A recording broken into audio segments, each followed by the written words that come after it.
Good evening, everyone, and welcome to episode 2 of the Recce Report. As always, I'm Russ, former British Army warrant officer. Yeah, good evening, folks. Welcome to the show again. I'm Cliff, former British Army corporal, and together we are part of the Veterans for Scottish Independence 2.0 group. So thank you for joining us, everyone. Good evening. If you're watching on Catchup, then good morning, good afternoon, wherever it is where you are. So as usual, we have been spending the time since our last episode sitting agape at the goings on in the world, haven't we, Cliff? Yeah, it's, if you're running a book on how not to conduct yourself as leader of an administration in Downing Street, you couldn't have it written any better than what your man Johnson is doing. Just when you think he has done everything he possibly could do to trash the system, well, there's always another day with him. Well, he did. I mean, he faced the no confidence vote in Westminster, didn't he? Absolutely. Yeah, I mean, 41% of his MPs voted against him. Yeah, and he still declared that a massive success. Absolutely. I mean, how did he swing that? Should we look? Because apparently he sent a letter to all of his MPs the night before the no confidence vote. Shall we have a look at it? Yeah, I think this might be interesting, actually. Yeah, go for it. So let's have a look. There's our lovely Boris there. Yep. Doing what he does best, looking like a throwback to the Midwich Cuckoos. Yeah, and there's various licensing laws that's keeping me from saying what I want to say. Yes, a little literary reference there for you. So this is the letter he sent the night before he was due to face the no confidence vote. So let's just have a look at it. So tonight we have the chance to end weeks of media speculation and take this country forward immediately as one united party. Well, 41% voted against you, so not really united. It's the moment to draw a line under the issues our opponents want us to talk about. Yeah, the widespread corruption. Focus on what really matters. Trousering as much money as we can. Sorry, the needs of the voters who sent us to Westminster. He's asking for your support tonight because I know how much we can achieve together. Yes, keeping Boris in power. Together, we won the biggest mandate for the Conservative Party in 40 years. I can't argue with that. He certainly did. As we promised, we resolved the long Brexit crisis and created a new and friendly relationship with the European Union. When did that happen? Missed that. When did we resolve that? That's I do not remember that at all. When the UK was hit by the worst global pandemic for a century, we showed the drive and grip to deliver the first approved vaccine anywhere in the world, followed by the fastest vaccine rollout in Europe. I don't know how true that is.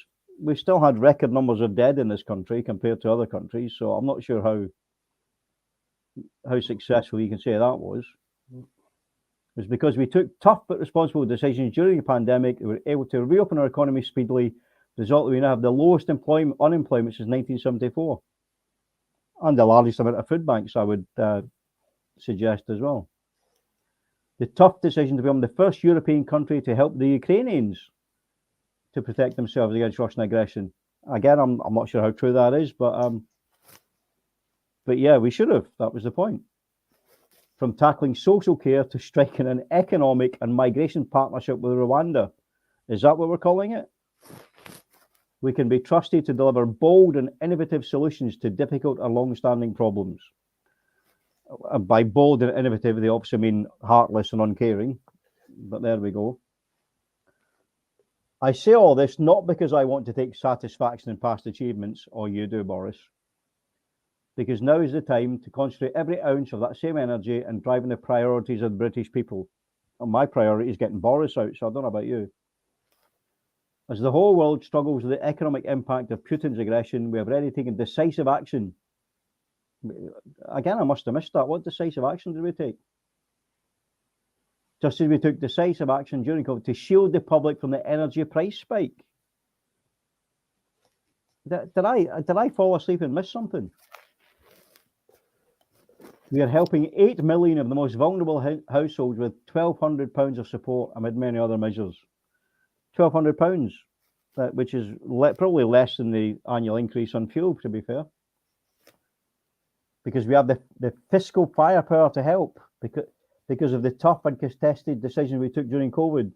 We are compassionate conservatives. Oh, for God's sake. We will cut the cost of government. We will cut the cost of business. We'll cut the cost of families up and down the country. Drive reform and find ways of reducing each major item of household expenditure. That is, I'm not sure I can go through this letter. I mean, it's an absolute piece of self-serving ridiculousness. I know that over recent months I've come under a great deal of fire, and I know that experience has been painful for the whole party. Yes, because you won't bugger off, mate. You won't own up to what you've done and get your ass out the door. Some of that criticism has perhaps been fair, really, some less so. Where there have been valid points, I have listened and learned and made significant changes. Okay, I'm going to skip to the end now because that significant change was this thing. He changed the ministerial code. Now, for those of you that don't know, the ministerial code says that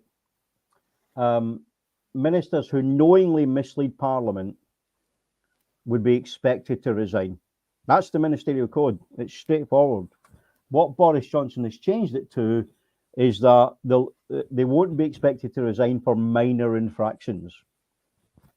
Now, obviously, that leaves wide open what is a minor infraction. Clearly, getting pissed while people died is classed as a minor infraction by the Tories. But yeah, I've no idea what to say. And what annoys me most of all is that within the armed forces that you and I served in, we have values and standards. It's drilled into us from the moment we start. And it's loyalty, courage, integrity, discipline, respect for others, selfless commitment. Can you look at that list and tell me that Boris Johnson and a majority of the Tory party adhere to any of those? Not in any way, shape, form, or manner. Yeah, the only person Boris Johnson is loyal to is Boris Johnson. He doesn't have courage. You know, he hides in a fridge. He certainly has no integrity. If he had integrity, he would go on. No discipline, does what he wants. No respect for others. And it's selfish commitment from Boris. It really, really is. But anyway, so the letter obviously did part of what he wanted it to do because he survived the no confidence vote. That's the first time I've actually looked at that in any detail, and thanks, Russ, for getting that up in the graphics there. I'm absolutely dumbfounded with it. There's nothing in there that relates to the real-time application of his administration. No, and none of it would covered the fact that he had various parties in number 10 while the whole country was in lockdown. Yeah. No, I think it was, I can't remember, one of the US presidents, I can't remember which one, used to have a notice on his desk that said the buck stops here. And the truth is, for any leader, you are ultimately responsible. Yes. So even if Boris wasn't at these parties, and we know he was, then he runs the country. He still has to fall on his sword. Yeah. You know, the thing with Johnson is, I honestly believe at no time in his life has anybody ever turned round to him and said no. Yeah. Nobody has ever turned round to him and said, no, you cannot do that. Because he has no self-discipline. You know, self-discipline is taught from an early age, and he's obviously never had that. He's absolutely shocking what he's about. It is. It's that entrenched privilege. I used to think that politicians had a little bit of intelligence about them. That's why they were politicians. Yeah. And as I've got, I'll tell you when I was first disillusioned about that was when Louis Theroux interviewed Neil and Christine Hamilton. Do you remember that? He went to live in their house. Yes. and and I was like, these people cannot be real. And But they were. that's the problem. We as well, certainly me as a working class kid from Lanarkshire can't understand that level of almost privilege and delusion to be Well, raised. That's unreal. absolutely. They are through their schooling system, Mm. from day one of their schooling system, that it's installed in them that they are born to lead, they are born to be a cut above the rest, allegedly. Yeah. And some actually get through that quite well molded and are incredibly good leaders. Unfortunately, with the way things are now, we have been left with Johnson. And I've given up calling him Boris because Boris is a cuddly name. Yeah. And Johnson is certainly not cuddly. There's nothing that guy does that he hasn't thought about. It's not Yeah. ruffle hair, have I got news for you, presenter type attitude. Yeah. He is a cold, calculating example of the elitism. Yeah. And speaking of entrenched privilege and inherited wealth, did you do some flag waving over the weekend, mate, for the Jubilee? I can actually say no, I didn't. And I know you've got some things to say about this, mate. So I'm going to give you the floor. All right. Yeah. In such a time as we have got just now, with the austerity as it is, with the runaway or potentially the runaway cost of living, the huge hikes that we've had in energy prices, we have had pensioners in the UK opting to ride a bus all day because they cannot afford to heat their home. Yeah, we were expected for what was it, 4 days in total, to have a massive Jubilee celebration, celebrating the fact that someone that has, by a fluke of birth, has had every privilege possible given to them, the best of medical care that hour, that day, when they're not feeling well. We're supposed to celebrate that they've managed to survive 70 years in the job. Well, if there's something that really did rub salt into the open sore that has been created by the Johnson administration, through the ramming Brexit, through the absolute chaos caused by their reaction to the pandemic, and subsequent fallout from that. The absolute salt must have been that Jubilee weekend. I have got nothing personal against Liz Windsor. Right? I don't wish her any ill health, but we did not need, as a nation, to have that rubbed into us. And driving about Scotland over those 4 days, I seen very little evidence at all as to the extent of how joyous it was being celebrated up here. I think the map that was flashed up on social media showed the whole of the UK, and it says, look, here's all the street parties. And then it went, actually, no, it's all the food banks. Yeah. How people could have thought celebrate, and the absolute irony of it was, I think it was the final pageant, the final day of it. They literally had one of the state coaches with household cavalry outriders, yeah, and it was a hologram of the Queen inside. People were literally waving at a hologram. That is how silly the whole thing got. Russ? Yeah, I think somebody said on the comments there that I think over £1 billion was spent on the Jubilee. Yeah, the price figure, as always, is hard to get a hold of, because you have what the government spent, what the government gave to as part of the Crown State type thing, and then of course there was funds diverted from the National Lottery at a local level that went into it.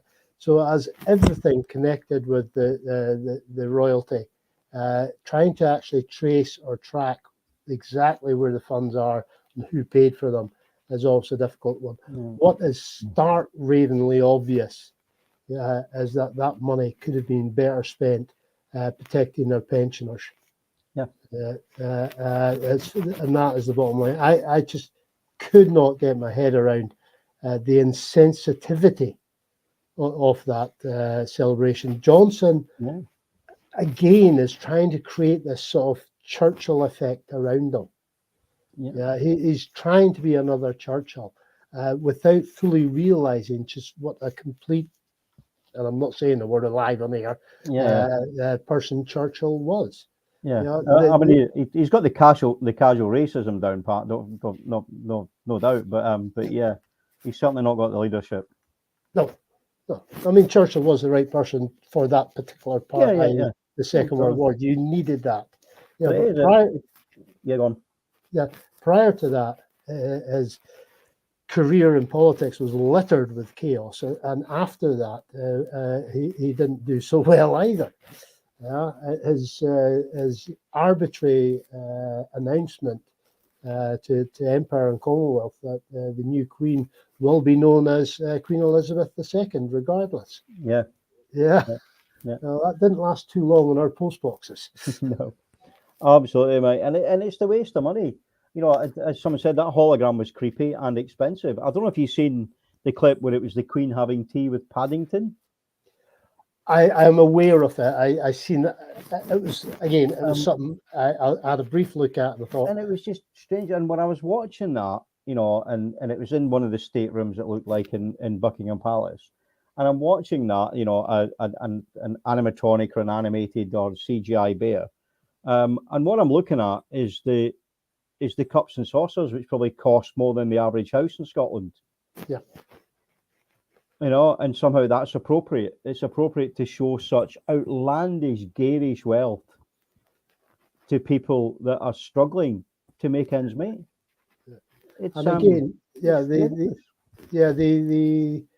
national service, was it the national service they had at, was it St. Paul's Cathedral? Again, I didn't see too many commoners in the front row there. Yeah, it was just an excuse. Let's face it. Yeah, as long as the monarchy is there, we will always have a House of Lords. Yeah, because the monarchy provides the House of Lords with a mandate. And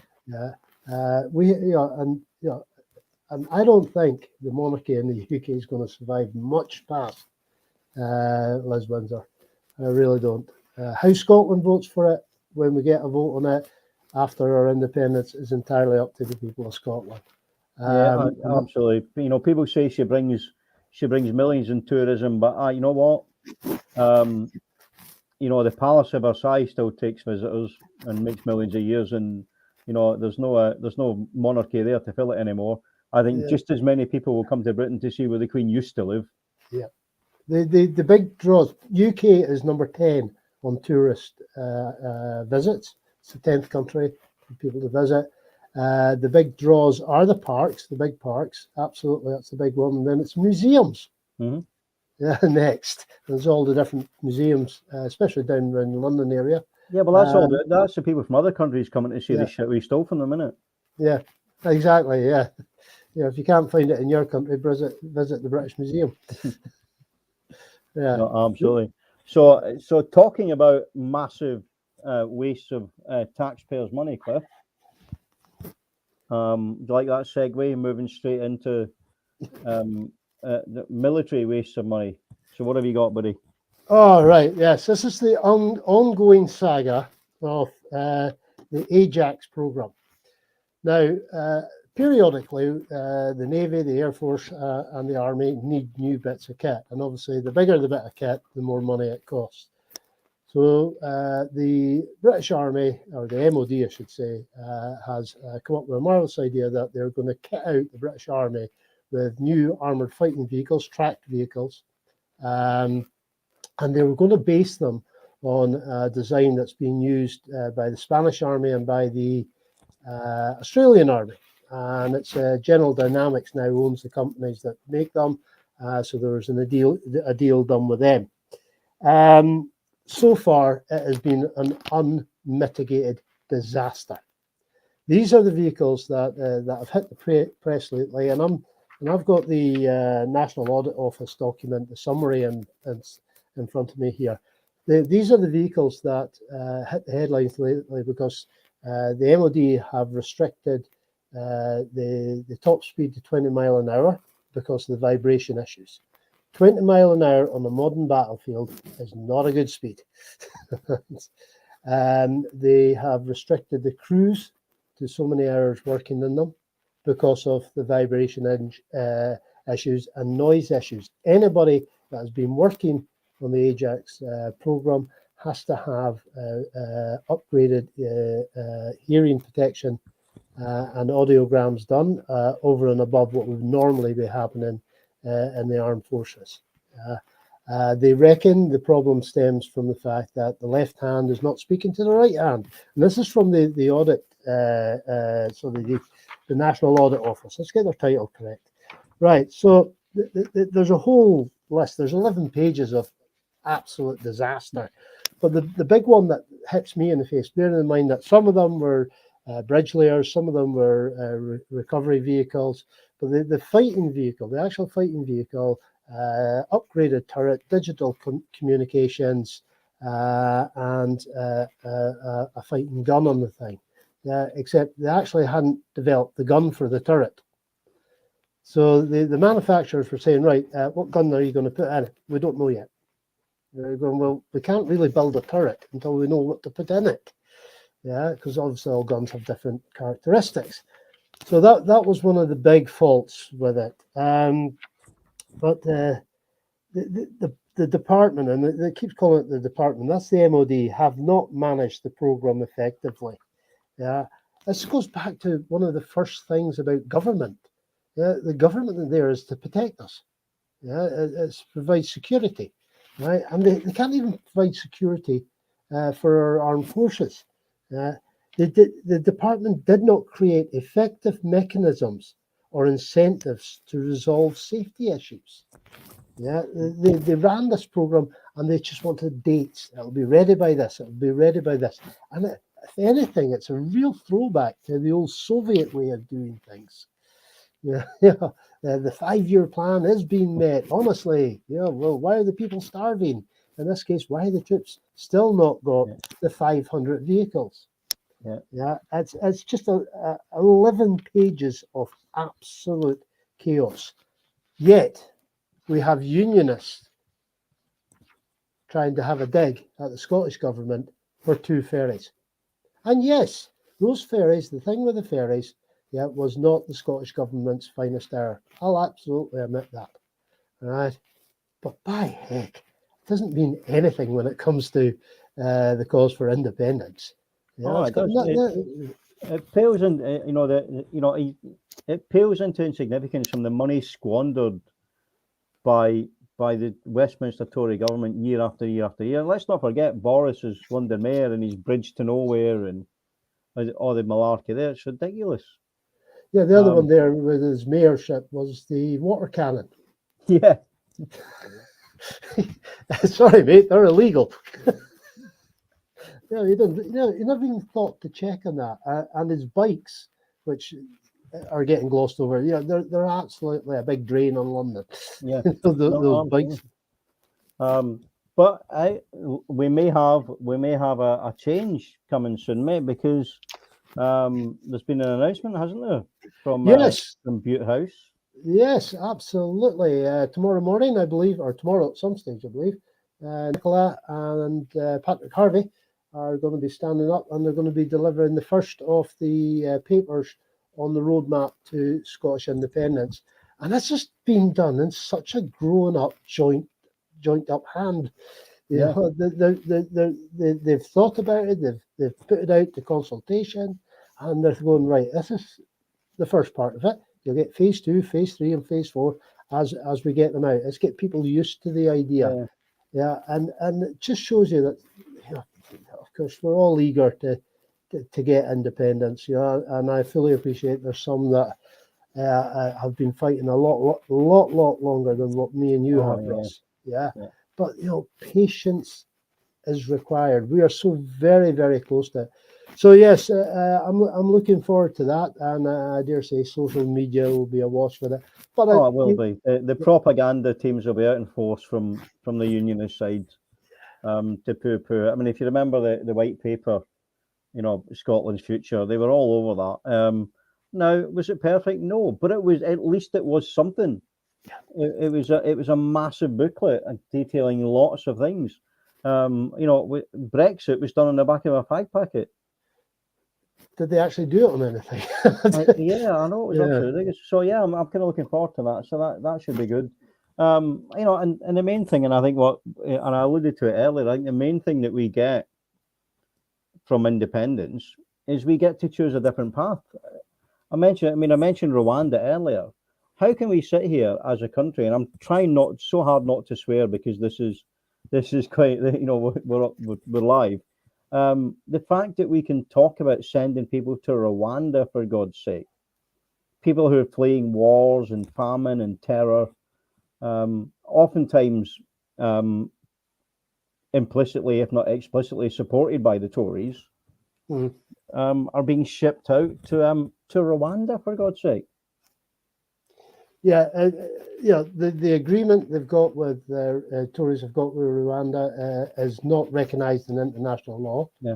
Yeah. So if any of these people that get shipped out there then start suffering any form of grief from the Rwanda government, there's absolutely nothing to protect them out there.